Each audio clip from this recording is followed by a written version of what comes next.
Muito obrigado. Muito obrigado, professor Galvão, a quem eu parabenizo pela organização desse evento, a quem eu agradeço o honroso convite para participar. Obrigado, meu caro professor Lélio, amigo também de longa data. Há tempos não te via e foi uma alegria, está sendo uma alegria compartilhar essa jornada também contigo, com a sua alegria, com o seu alto astral. Isso tudo realmente aquece os nossos corações em tempos de pandemia, não é verdade? Obrigado por ceder o espaço aí para a realização, não é, desse evento que congrega os meus colegas professores do Departamento de Direito e Processo Penal da UFMG, principalmente. Bom, eu me propus hoje a apresentar aqui, a gente conversar um pouco sobre o crime de peculato, especificamente sobre a modalidade peculato-desvio, tá certo? Investigando a verificação desse crime nos casos de superfaturamento em contratações públicas. Por que eu me dispus a falar sobre isso? Esse é o tipo de problema que tem aparecido, assim, com muita frequência na minha experiência prática de advogado e até como parecerista eu já fui consultado certa vez com um problema relacionado a isso, né?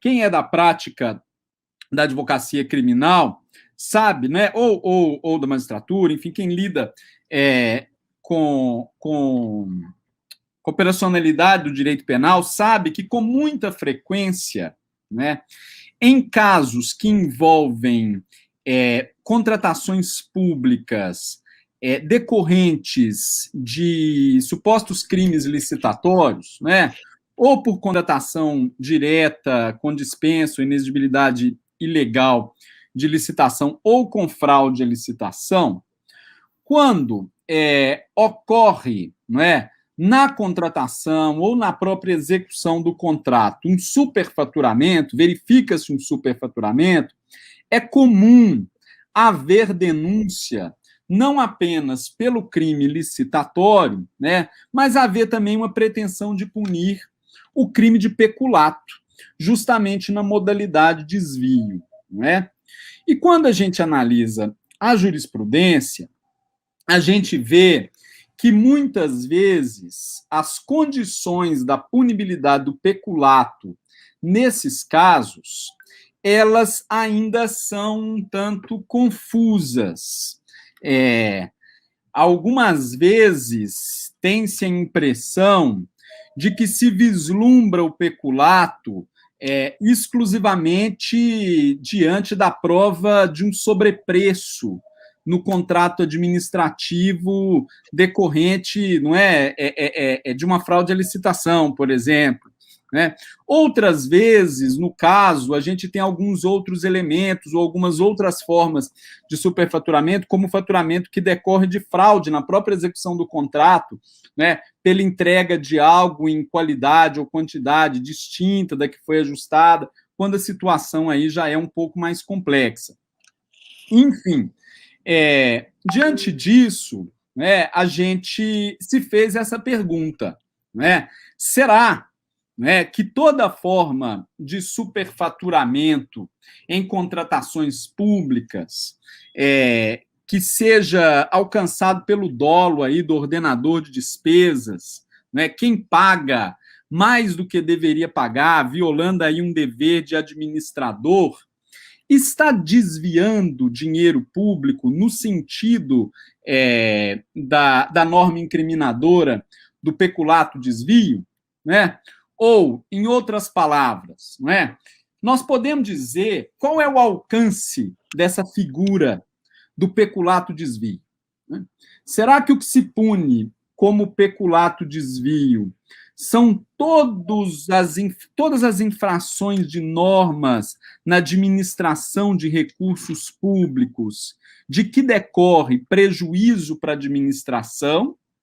Ou será que o peculato desvio é uma forma muito específica de recurso que tem a ver com um desvio de destinação do recurso, que acontece, portanto, quando o ordenador da despesa dirige bens ou valores públicos para uma finalidade ou destinação completamente arbitrária, em prejuízo evidente da administração pública e para atender interesse próprio ou de terceiro.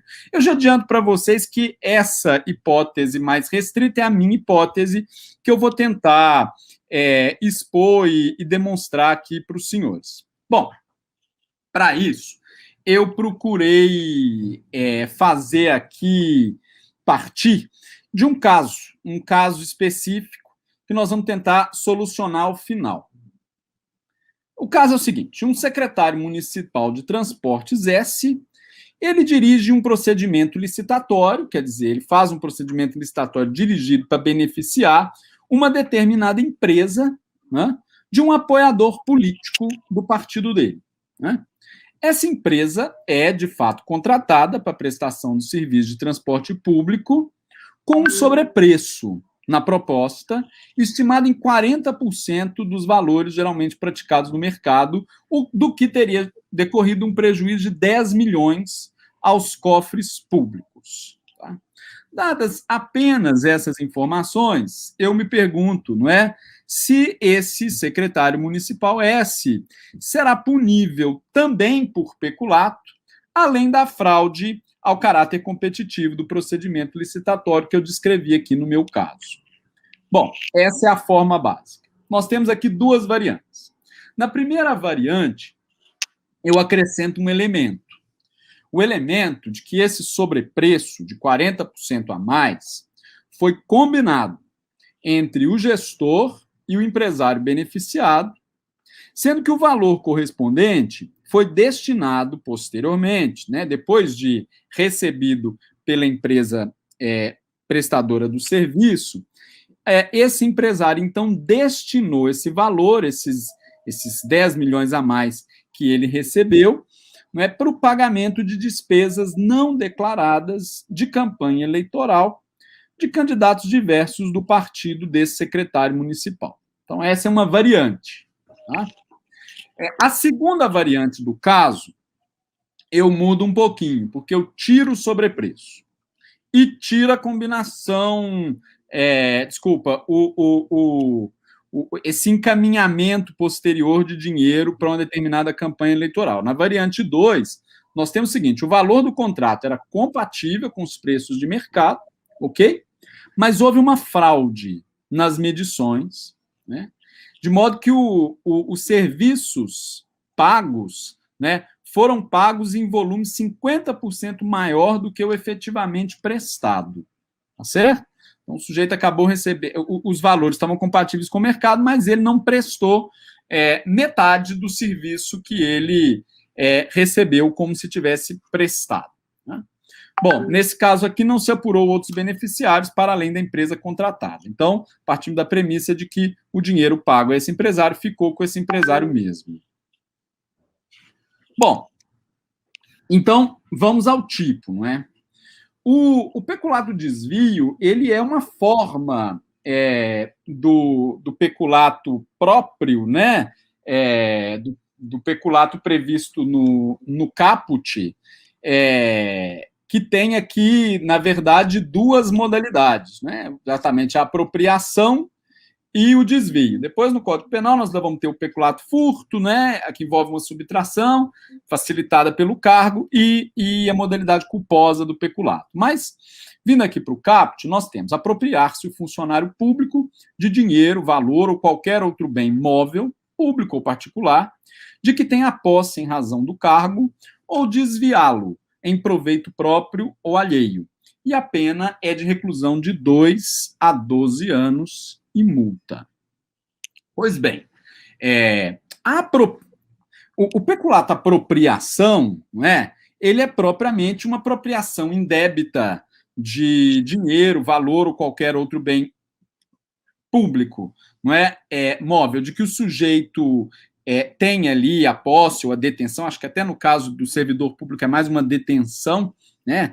Que ele detém em razão do exercício do cargo como um representante da administração, e ele, de repente, passa a se comportar em relação àquele recurso, né, ou em relação àquele bem, como se proprietário fosse, não é? Invertendo o título em nome do qual ele o detém e arbitrariamente se comportando, exercendo poderes exclusivos de proprietário.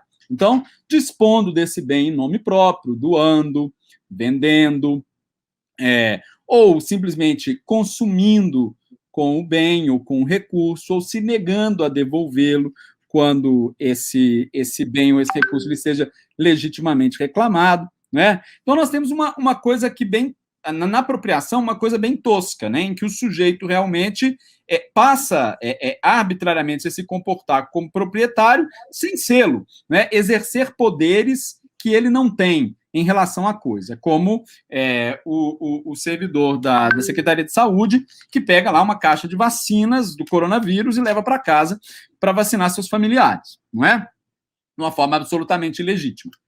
No desvio, a gente tem algo um pouco mais sofisticado.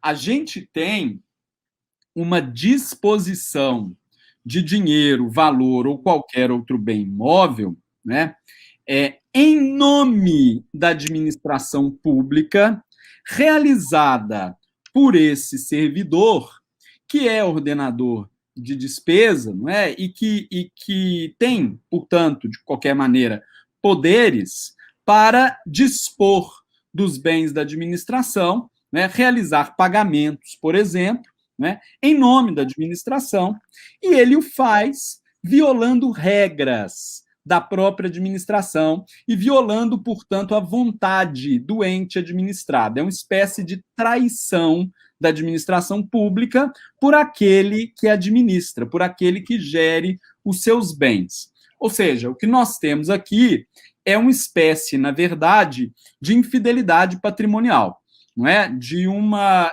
agressão que vem de dentro e que é praticada na medida em que quem tem poder de dispor do patrimônio daquele ente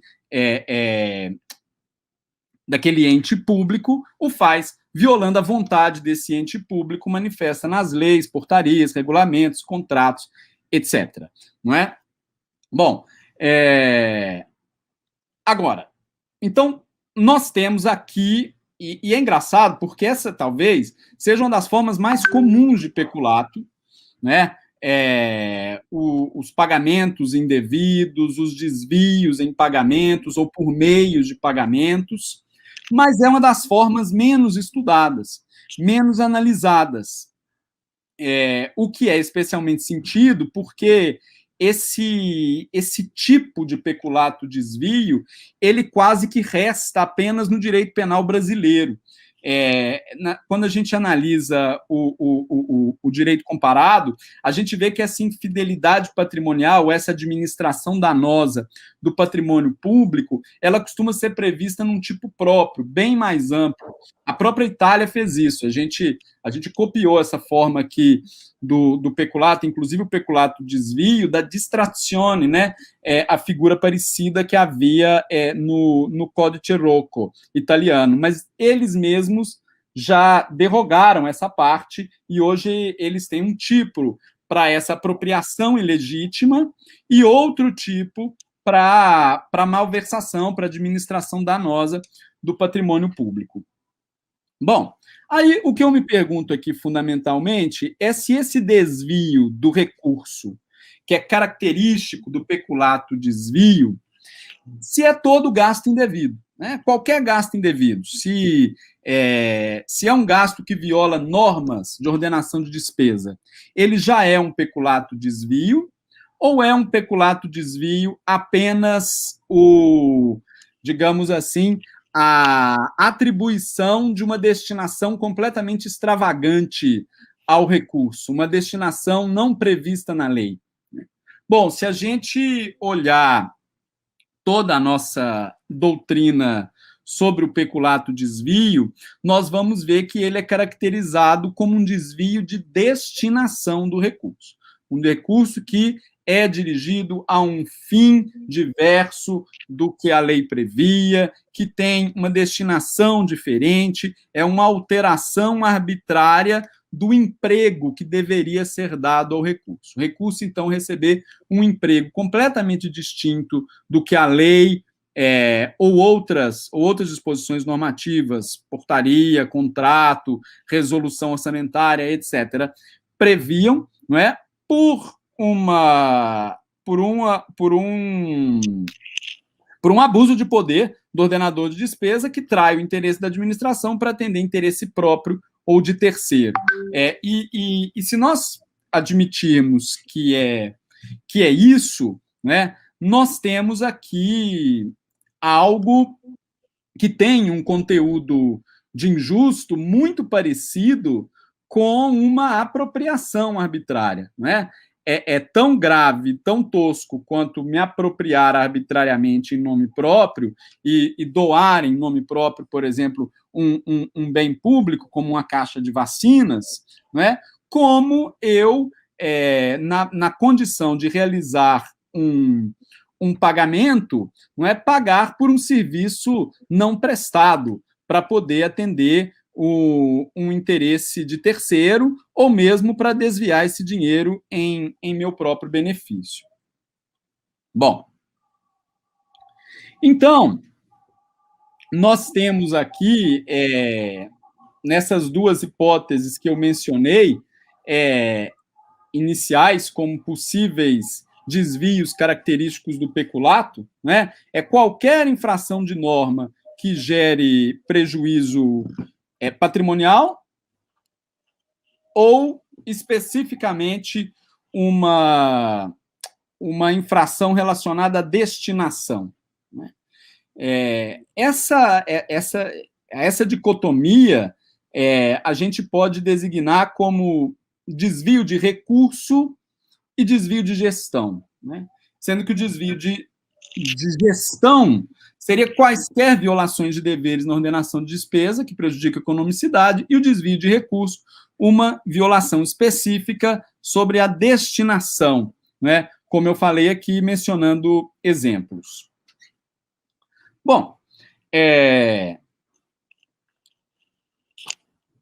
como eu disse, se nós formos considerar a interpretação amplamente consagrada, tanto no direito brasileiro quanto no direito italiano antigo, né, para esse desvio mencionado ao lado da apropriação, nós vamos ver que o sentido aqui sempre foi o sentido mais restrito mesmo, do desvio do recurso. Quer dizer, de dar essa destinação extravagante, uma destinação que não reflete a vontade da administração pública quanto ao emprego daquele valor ou emprego daquele dinheiro.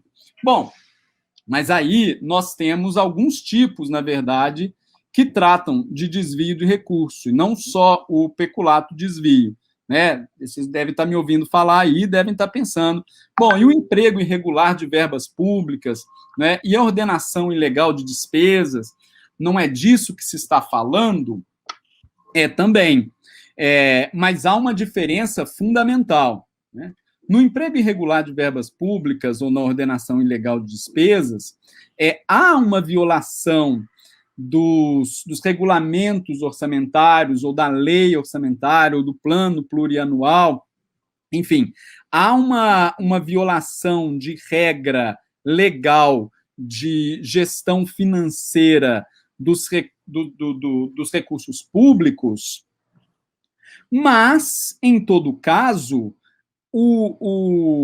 a despesa realizada ela se volta para um interesse público, na medida em que o sujeito, às vezes, usa uma dotação orçamentária que estava destinada à compra de material escolar para, enfim, adquirir viaturas para a polícia, ok? Então, há uma violação na legalidade da gestão dos recursos públicos, porque há uma insubordinação ao orçamento votado, inclusive, pelo parlamento, mas, de todo modo, dessa arbitrariedade não resulta um prejuízo, digamos assim, tão grave para o patrimônio público, uma vez que a despesa ela é empregada numa atividade fim da administração e, portanto, útil à realização das suas funções, útil à satisfação do interesse público.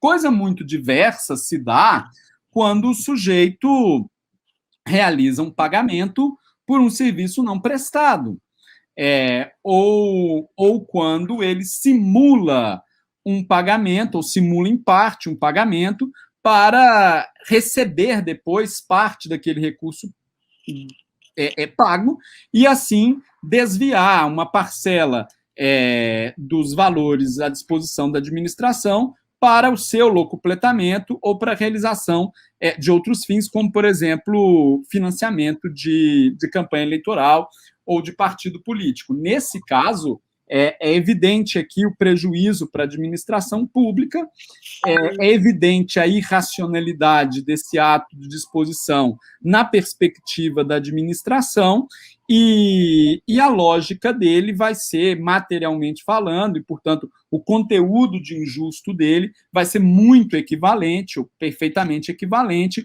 à apropriação. O que a gente vai ter, então, no desvio é simplesmente um requinte de execução. Em vez do sujeito simplesmente pegar a coisa ou transferir o dinheiro para a sua conta, não é? Ele faz um ato de disposição, mas um ato de disposição que não tem razão de ser. Um ato de disposição em nome da administração pública, quero dizer. Bom, para além desse meu argumento de que a gente só deve punir como peculato desvio o desvio do recurso prejudicial ao patrimônio e não toda forma de desvio de gestão, um primeiro argumento que eu dei foi o da semelhança com o conteúdo de injusto. O desvio está do lado da apropriação. Então, é claro que o que se pune como desvio tem que ser, assim, algo semelhante em gravidade à mera inversão do título de posse da coisa, não é? Tem que ser algo que ostenta um nível de arbitrariedade, um nível de irracionalidade, da perspectiva da administração, semelhante. O segundo argumento que eu trago é o seguinte: se a gente for considerar, como aparentemente a gente vê aí,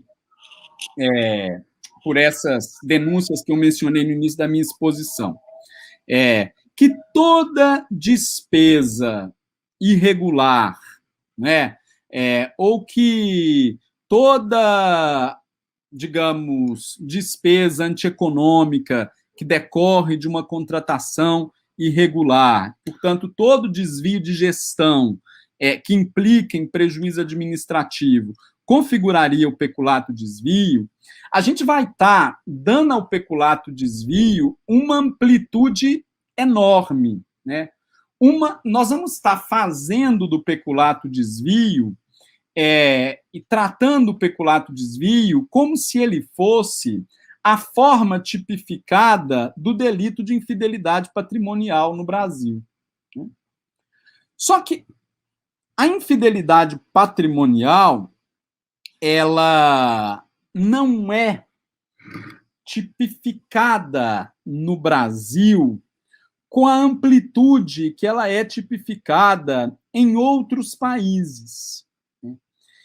Embora a gente tenha tipos de infidelidade patrimonial, tanto pública quanto privada, no âmbito privado a gente pode mencionar aqui a gestão temerária de instituição financeira, ou a tomada irregular de um crédito por gestor de instituição financeira, ou, no caso da administração pública,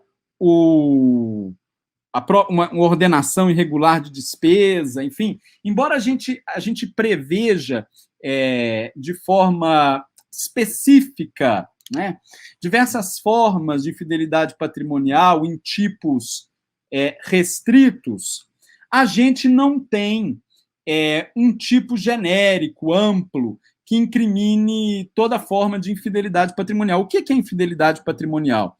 Infidelidade patrimonial é exatamente a violação de regras de gestão do patrimônio pelo administrador de um patrimônio alheio, tá certo? Que, violando essas regras, provoca dolosamente um dano a esse patrimônio, tá certo? Ou seja, a infidelidade patrimonial é, para usar a expressão aqui de Alaô Leite e Adriano Teixeira, um ataque ao patrimônio que vem desde dentro, tá certo? Que vem não de fora, como estelionato, furto, mas vem de dentro. Ele é praticado pelo próprio administrador desse patrimônio, por quem tem poder de dispor desse patrimônio. Se a gente pega, por exemplo, aqui o tipo português da infidelidade patrimonial, nós vamos ter aqui quem, infringindo intencionalmente normas de controle ou regras econômicas de uma gestão racional, provocar dano patrimonial importante em unidade econômica do setor público ou cooperativo, é punido com pena de prisão até 5 anos ou com pena de multa até 600 dias. E se a gente pega a forma geral de fidelidade patrimonial prevista no Código Penal Espanhol, e a gente vai ver depois que o tipo de malversação de dinheiro público ele é definido com referência a essa incriminação geral aqui, nós temos, vou tentar traduzir aqui, serão puníveis com as penas do artigo 249, ou, em outro caso, com as do artigo 250, os que, tendo faculdade para administrar um patrimônio alheio, emanadas da lei, atribuídas por autoridade ou assumidas mediante um negócio jurídico, as infrinjam, excedendo o exercício das mesmas e, dessa maneira, causem um prejuízo ao patrimônio administrado. Veja, nós não temos um tipo desse ou com essa amplitude no direito penal brasileiro. Nós preferimos, e eu acho até que o nosso sistema foi feliz nisso, porque segue uma lógica mais aferrada à taxatividade e à legalidade, nós preferimos tipos específicos que incriminem determinadas formas de infidelidade patrimonial, estabelecendo claramente os requisitos dessa incriminação. Então, estabelecendo, por exemplo, quando que é necessário um dano, quando que é necessário um determinado fim especial de agir, qual infração que é essa, de quais normas cuja infração se pune penalmente, não é? Então, por exemplo, nós temos aqui o próprio emprego irregular, a punição do emprego irregular de recurso público, nós temos o peculato desvio, a ordenação ou a realização irregular de despesa, né? Para contratação indevida de crédito, nós temos o artigo 359-A. Para violações de regra, violações da concorrência na aquisição de bens ou serviços, e mesmo para irregularidades prejudiciais à execução dos contratos, nós temos agora, não é, os crimes previstos nos artigos 337-E e seguintes do Código Penal, após a reforma operada aí pela nova lei de licitações, né? Além dos atos de improbidade administrativas, ofensivas ao patrimônio público, taxativamente previstos no artigo 10 da Lei 8.429 de 92. Aqui eu não estou me referindo a crimes, mas a ilícitos administrativos, de todo modo taxativamente determinados, né? Então, bom, sendo assim, a gente conclui que no nosso 312 não é punível como peculiar desvio qualquer desvio de gestão prejudicial ao patrimônio, mas exclusivamente o desvio do recurso, quer dizer, dar ao recurso uma destinação diferente daquela prevista pela própria administração por meio das suas normas, lei, portaria, regulamento, contrato, empenho, etc. Não é? Bom, então, posto isso e assumida essa premissa, vamos às formas de superfaturamento para saber quando é que delas decorre, ou quando nelas está presente, mero desvio de recurso, né? Mero desvio de gestão, e quando ou se, em alguma dessas formas, a gente pode vislumbrar especificamente desvio de recurso. Bom, primeiramente, aqui, o que é o superfaturamento? Né? O superfaturamento é um procedimento por meio do qual a administração é injustamente onerada na contratação do fornecimento de um produto ou da prestação de um serviço. Então, ela acaba pagando mais pelo produto ou pelo serviço do que deveria pagar. O superfaturamento ele pode acontecer, citando aqui o Leonardo Macedo, procurador da República, mestre, inclusive, pela UFMG, que publicou um interessante trabalho sobre isso, sobre tipificação de superfaturamento, inclusive na revista do Instituto de Ciências Penais, seu volume 4. O Leonardo apresenta 4 formas de superfaturamento. O superfaturamento por sobrepreço, que ocorre quando, enfim, o produto ou serviço é ofertado para a administração pública por um preço muito superior, né, injustificadamente superior ao de mercado, e depois ele apresenta outras formas aqui de superfaturamento por jogo de planilha ou superfaturamento por alteração de cláusulas financeiras, que são meio que formas de gerar um sobrepreço, mas não desde oferta. Um sobrepreço que acaba ocorrendo na própria execução do contrato. Então, o jogo de planilha, muito comum em obras públicas, são expedientes que vão alterando arbitrariamente o valor dos insumos, ou o valor da mão de obra contratada, ou o valor da hora, ou enfim. E com isso, ou vai aumentando ali a quantidade de insumos que foram inicialmente previstos, e com isso vai se gerando um sobrepreço para a obra contratada ao longo da execução. Uma outra possibilidade é o superfaturamento por alteração de cláusulas financeiras do contrato. Né? Então, uma previsão no meio do contrato de antecipação de pagamentos, ou uma prorrogação injustificada do contrato, ou um reajuste injustificado das prestações ou dos valores, etc. Bom, essas formas de sobrepreço, inclusive jogo de planilha e alteração de cláusulas financeiras, elas são, inclusive, puníveis, especialmente ao fornecedor do produto ou do serviço, nos atuais artigos 337-L, inciso 5 do Código Penal, e 337-H do Código Penal, como crimes de fraude na execução de contratos públicos. Bom, mas eu diria, de todo modo, que o jogo de planilha e essas alterações de cláusulas financeiras são formas, assim, um tanto fraudulentas, um tanto especialmente ilegítimas, de produzir sobrepreço, certo? Uma outra forma que eu acho que é qualitativamente diferente de superfaturamento, e que por isso eu grifei aqui, é o superfaturamento por quantidade ou qualidade. Porque aqui o fornecedor entrega um produto diferente do que foi contratado ou do que está sendo pago,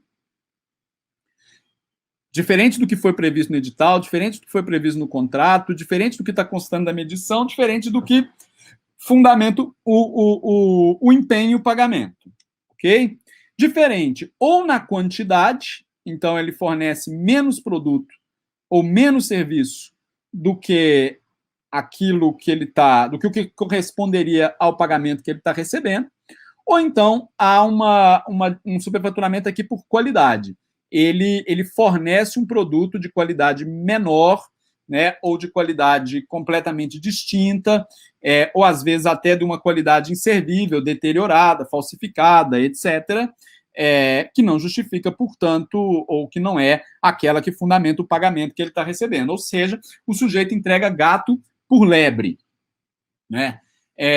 Essa forma de superfaturamento ela também é punível ao fornecedor do produto ou do serviço, por diversos incisos do artigo 337-L do Código Penal. E a gente, quando a gente vê que essas formas de superfaturamento aqui são puníveis, a gente se pergunta, bom, em que pese a lei prevê, tipifica essas condutas como condutas do fornecedor, É possível que o ordenador de despesa, se atua com dolo, se atua de forma conivente, possa também responder por esses crimes? Né? Pensamos que sim, na modalidade participação. Não é exatamente a conduta dele que é descrita, mas ele pode responder, nos termos do artigo 29 do Código Penal, como um instigador, por exemplo, dessas modalidades de superfaturamento, portanto, pelo crime licitatório. A questão é se ele poderia responder especificamente por peculato, né? Se alguma dessas formas de superfaturamento aqui configuraria especificamente o crime de peculato desvio. Bom, e a nossa resposta, então, é a seguinte. O superfaturamento por quantidade ou qualidade, ele configura, sim, objetivamente, um peculato desvio pelo ordenador de despesa. Ou seja, se o ordenador de despesa sabe que está pagando por um serviço que a administração não recebeu, né, ou que está pagando por um produto diferente do que foi contratado pela administração, né, ele sabe, na verdade, que está destinando um valor, que está destinando dinheiro para um fim não validado, não correspondente às normas que exprimem a vontade da administração, especificamente para um fim divergente do contrato. Se é o contrato que fundamenta aquela despesa, no caso do superfaturamento por qualidade ou quantidade, há uma traição das disposições do contrato e portanto, há um direcionamento de recurso para fim diverso, para emprego diverso daquele que a norma, no caso, o contrato, a lei, enfim, em última análise, previa. Né? Então, há uma traição realmente da vontade da administração no que diz respeito à destinação, emprego do recurso. Já no caso do sobrepreço, que aí pode ser o sobrepreço simples, mas o mesmo ocorre, a meu ver, no jogo de planilha ou na alteração de cláusulas financeiras, nós temos aqui um desvio de gestão, não é? Especialmente se o servidor teve dolo, não é? Em relação a isso, ele pode responder, como eu disse, pelo crime licitatório, o crime de fraude contratual, na qualidade de partícipe, e se teve culpa, também poderá, eventualmente, responder, inclusive, pela improbidade administrativa, que, aliás, vai estar presente também no caso de dolo. Mas, peculato especificamente, aqui, no sobrepreço, eu não vislumbro. Por quê? Porque, embora se esteja pagando mais do que é costume pagar, mais do que a administração poderia estar pagando, mais do que é o preço de mercado, mais do que outros agentes econômicos pagam para obter aquele mesmo produto ou aquele mesmo serviço, fato é que não está havendo um desvio de destinação, um desvio de emprego, não é? Aquele recurso que, afinal de contas, não extrapola a verba orçamentária, que estava destinado à aquisição de ambulâncias, por exemplo, está sendo, de fato, empregado no pagamento de ambulância, ou está sendo, de fato, empregado no pagamento de transporte público, ou está sendo, de fato, empregado no pagamento da limpeza urbana. Num valor maior do que poderia, né, de uma forma antieconômica, sim, mas não está havendo um desvio de destinação ou de finalidade do gasto. Então, aqui nós teríamos um mero desvio de gestão, mas não um desvio de recurso que caracteriza o peculato desvio. Salvo numa hipótese, que é o que eu coloco aqui como o sobrepreço como simulação parcial de pagamento desviado. Isso acontece quando o sobrepreço ele não simplesmente beneficia extraordinariamente um efetivo prestador de um produto ou de serviço. Ele não é simplesmente um contrato de prestação de serviço por um preço extraordinariamente vantajoso para o contratante e, por isso, desvantajoso para a administração. A coisa não é essa. A coisa vai muito além. Ocorre quando há uma combinação, né? uma fraude arquitetada entre o gestor do patrimônio e aquele que vai ser contratado como prestador de serviço ou fornecedor de um produto, na qual se combina, não é, artificialmente a cobrança de um valor maior que não vai servir para remunerá-lo, não vai ter a destinação de remunerá-lo, mas que deverá ser depois, né, desviado, deverá ser depois empregado para beneficiar terceiros, né, ou para beneficiar o próprio ordenador de despesa. Né? Nessas hipóteses, a gente pode dizer que o sobrepreço ele não é propriamente um sobrepreço, ele é uma simulação de um pagamento. Então, simula-se, por exemplo, em 40% do valor do contrato, um pagamento, mas aqueles 40%, na verdade, não é pagamento do serviço. Aquilo é simplesmente uma artimanha para ocultar um pagamento indevido, para ocultar um peculato desvio, vamos dizer assim, não é? Então, nesse caso, nós temos sim um peculato desvio, nós temos sim simplesmente uma forma de um pouco mais sofisticada, mas extremamente comum, de realizar o peculato desvio. Qual que é o problema, né? E é o que eu estou tentando chamar a atenção aqui. Quando a gente vê um sobrepreço, especialmente num contrato decorrente de licitação fraudada, é muito, assim, esse é um indício de que houve esse tipo de combinação e que provavelmente uma parte do valor do pagamento poderá vir a ser desviada em favor do ordenador de despesa ou de terceiros, como um partido político, por exemplo, financiamento de uma campanha eleitoral. Há um indício disso, mas é preciso que isso seja demonstrado, porque sem isso, sem a prova do desvio, quer dizer, sem a prova de que o valor não foi empregado para remuneração, mas que ele foi retirado da administração a pretexto de remuneração para ser destinado a um outro fim, faltaria, né? Sem a prova disso, falta um elemento indispensável do peculato, que não é um mero desvio de gestão prejudicial à administração, mas um desvio de recurso, especificamente prejudicial à administração. Então, a gente, chegando aqui à solução dos nossos casos, nós vamos dizer o seguinte: na minha primeira hipótese, quando a gente fala de um mero sobrepreço na prestação do transporte público, se eu pergunto se o S seria punido também por peculato, a resposta é não, porque o sobrepreço por si só não configura peculato. Ele seria um mero exaurimento aqui do crime de fraude à licitação e, havendo dolo ou culpa do ordenador de despesa, pode configurar também improbidade administrativa. Na variante 1, quando a gente tem uma combinação para desvio desse recurso, né, desses 10 milhões pagos a mais, para financiamento irregular não declarado de campanha eleitoral do partido, de diversas campanhas eleitorais do partido político do secretário municipal, aqui sim eu vislumbro um peculato desvio, né, além do crime licitatório, além do crime de caixa 2 eleitoral, né, de falsidade ideológica eleitoral. Eu não vou entrar aqui na discussão se isso configuraria também lavagem, essa é uma outra discussão que demandaria mais tempo, não vem tanto ao caso. E, por fim, na variante 2, só adianto que, em princípio, eu acho que não, mas tem que analisar o caso concreto. E chegando à variante 2, em que nós temos aqui um valor contratado, era compatível com os preços do mercado, mas houve fraude nas medições. Não é? Então, se pagou 50% mais do que foi efetivamente prestado.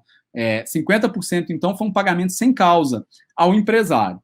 Não se sabe se esse 50% de pagamento sem causa beneficiaram outras pessoas além da empresa contratada.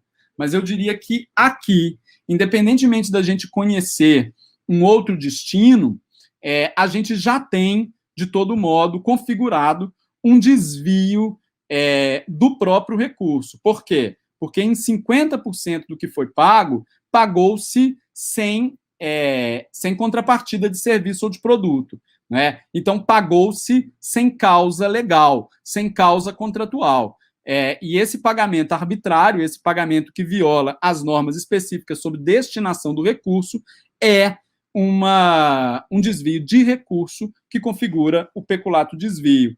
Então, a minha resposta é se é punível o peculato desvio se atuou com dolo, né? Ou mesmo por peculato culposo, se foi negligente, enquanto o empresário aqui vai ser punido pelo crime de fraude contratual. Interessante, uma última observação. Nós temos aqui, a meu ver, um exemplo no Código Penal de tratamento diferencial, de punibilidade diferencial do fornecedor do produto ou do serviço e, por outro lado, do ordenador de despesa nos casos de superfaturamento por quantidade ou qualidade, já que, por força do princípio da especialidade, o empresário ele tem a sua conduta perfeitamente amoldada no crime de fraude contratual, agora previsto no Código Penal, e enquanto funcionário, por força do princípio, o servidor público, por força do princípio da especialidade, não deve responder como um mero partícipe de fraude contratual. Ele realiza propriamente um crime funcional na violação do dever dele, na violação da confiança depositada pela administração nele, na infidelidade patrimonial, na administração danosa que isso configura, reside essencialmente o conteúdo injusto dele, então ele deve responder pelo crime funcional, pelo crime de peculato. Então, ele por um crime funcional e o particular por um crime de particular contra a administração pública. Espero não ter exacerbado muito tempo, na verdade, eu quase gastei o tempo todo, mas, enfim, essas eram as minhas considerações para os senhores. Muito obrigado. Esse tema também me parece assim, extremamente relevante, né? O professor Frederico tem uma atuação intensa, né, na advocacia, então tem condição de identificar, até muito melhor do que eu, talvez até que o professor Lélio, essas questões de maior relevância. Eu parabenizo, agradeço também imensamente a participação do professor Frederico, né? E poderíamos visualizar se alguma questão foi levantada, né? Sim. Aqui dos participantes. Foram feitos só congratulações para o professor Frederico Horta, não teve nenhuma... Professor Carlos Canedo, parabéns, professor João Vitor Assunção, professor Frederico, brilhante como sempre, exposição sensacional, Emanuel Barreto, professor, excelente exposição, Paula Brenner, uma verdadeira aula, Gustavo, nosso presidente eterno, muito bom, professor Frederico, Rafael, grande como sempre, brilhante como sempre, Fred, tema de extrema relevância, Arthur Gueiros, da UERJ, participando aqui, prestigiando o evento, parabenizando, Bruno César, Mariana e Ceci Uxia. Queridos amigos. Só teve congratulações. Agradeço. Esse é um tema que também envolve, né, digamos assim, um aspecto teórico que o professor Frederico conhece como ninguém, que é o concurso de crimes, né? Na perspectiva que ele apresenta, né, nós teríamos, digamos assim, requisitos que seriam específicos do crime, né, de apropriação, que foram, digamos assim, examinados com muito vagar. Em reforço, será que poderíamos ter, a essas conclusões, será que também poderíamos ter essas, digamos, uma abordagem que apresentasse argumentos relacionados aos critérios que nos resolvem o conflito aparente de normas? O que o senhor me conta? Bom, interessante. A abordagem não foi essa. Não foi. Eu puxei o outro lado aqui. Que eu ótimo, porque ele serve exatamente para isso. E eu acho que a minha exposição suscitou, imagino que deve ter suscitado essa curiosidade. O senhor sabe que a primeira vez que eu fui convidado assim, para pensar academicamente sobre esse tema foi numa consulta que um colega me fez para um parecer. E ele me consultou, na verdade, porque ele esperava que eu fizesse um parecer sobre concurso aparente de normas. Ele me consultou por essa expertise, pelo meu livro e tal. E o caso era um caso de uma muito provável fraude à licitação, uma licitação dirigida por um determinado fornecedor, salvo engano, também relacionada a transporte público, tá? E a acusação, então, demonstrava duas coisas: que tinha havido uma fraude à licitação e que tinha havido um sobrepreço. Tá? Licitação dirigida e sobrepreço. O preço do serviço prestado era superior aos serviços equivalentes contratados no mercado, inclusive por outras prefeituras, tá certo?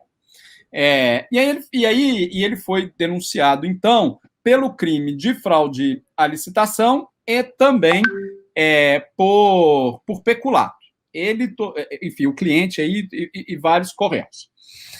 Então, a pergunta para mim era o seguinte: se eu não considerava que aqui o sobrepreço e, portanto, o dano patrimonial não seria um mero exaurimento do crime licitatório, né? E se o peculato não restaria aqui consumido pela participação dos agentes públicos nessa fraude à licitação.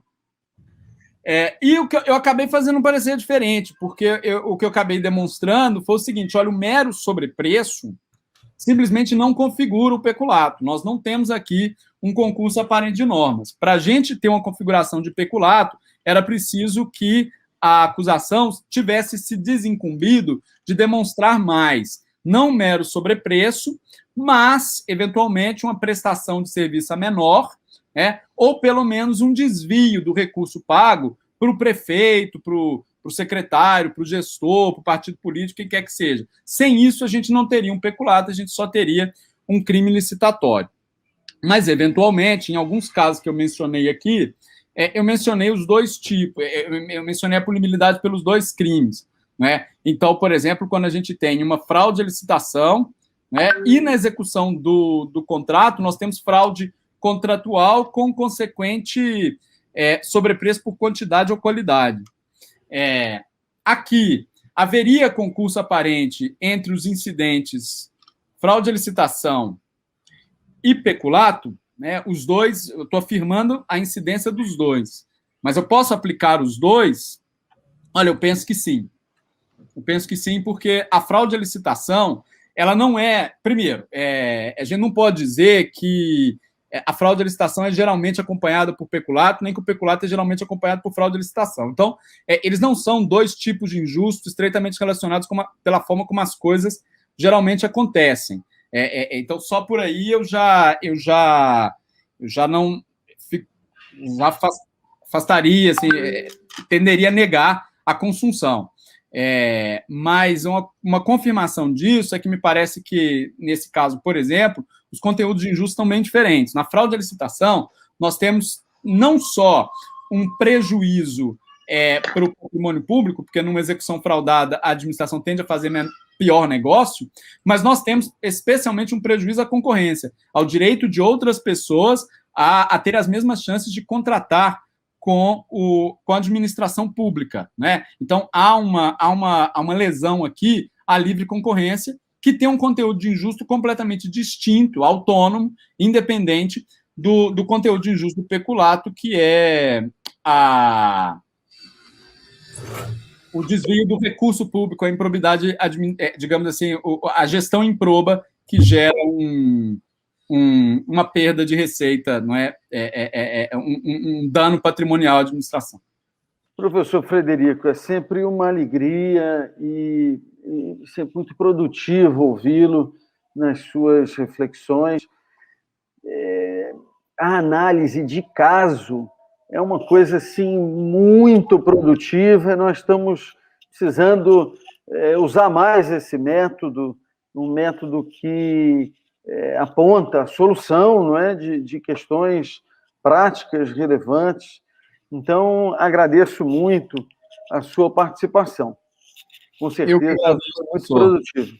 Fico feliz que foi bom e agradeço as gentis palavras, não só suas, como na audiência. Eu agradeço todos que às 3 horas da tarde estiveram aqui para nos prestigiar. Me esforcei para honrar-lhes o esforço e o sacrifício, e saúdo aqui meu querido professor Brotti, meu orientador, brilhantíssimo acadêmico. Acho que agora vem, sem dúvida, um ponto alto dessa tarde. Eu vou continuar aqui, não aqui, mas no backstage. Aliás, vou voltar para a plateia para assistir.